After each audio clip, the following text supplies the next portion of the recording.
Хайырлы көн дуслар. Бүген мен Илнур Закиров Камал театры видео көндәлегенең 6-нчы битен ачам. Иң элек сезне тагын бер кат яңа еллар белән тәбрик итәргә рөхсәт итегез. Һәр кайсыгыз яңа 2013 елны үзенчәлекле һәм күңелле итеп каршы алгансыздыр дип ышанып калам. Ә хәзер төп яңалыкка күчик.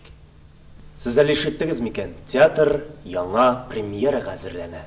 Баш режиссер Фәрит Бикчәнтәев тиздән тамашачылар игътибарына аеруча да үзенчәлекле спектакль тәкъдим итәчәк.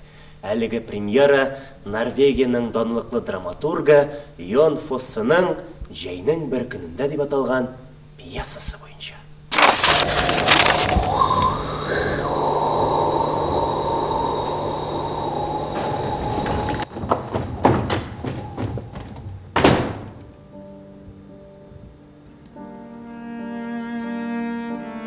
Бу премьера турында сөйләүне автордан башлыйсы килә.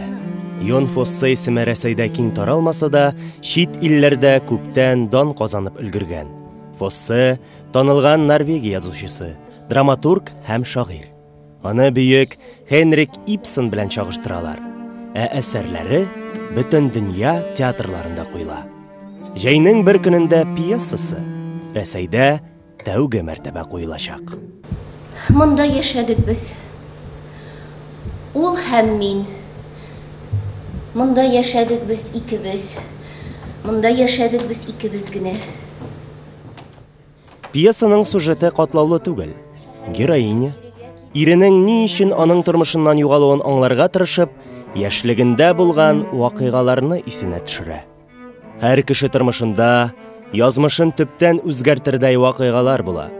Алар кабат-кабат үткәннәргә әйләнеп кайтырга, күңелдә таш булып яткан һәм истәлекләр чыңгылына тарткан бик күп сорауларга җавап эзләргә һәм шул хәлләрнең сәбәпләрен анализларга мәҗбүр итәләр. Әсәр нәкъ менә шул хакта. Сиңа монда рәхәт түгел. Нидер булды? Минем белән булу ошамый сиңа. Нәрсәсең бу? Сиңа ни булды? Һәр чак кисәсең, һәр чак тыңгысыз, су янашкынасың гел. Спектакльдә нибары 6 персонаж. Фоссының геройлары исемсез, автор тарафыннан алар бик саран сурәтләнгән. Бу кешеләр кемнәр? Ни белән шөгыльләнәләр? Нинди профессиягә ия? Бу турыда һәр тамашачының үзенә фарызларга кала. Персонажларны гади генә әйтеп, хатын, аның дус кызының ире, хатын яшьлектә һәм башка шундый сүзләр белән генә билгели автор. Бер генә персонажның исеме бар. Ул да булса Асле.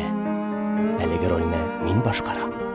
Спектакль Камал театрының эксперименталь куелышлары мәйданына әйләнеп баручы кече сәхнә өчен махсус әзерләнә. Менә шундый үзенчәлекле театрыбызга хас булмаган премьера. Фәрит Рәфкатович юкка гына бу спектакль өстендә инде ел ярым эшләми.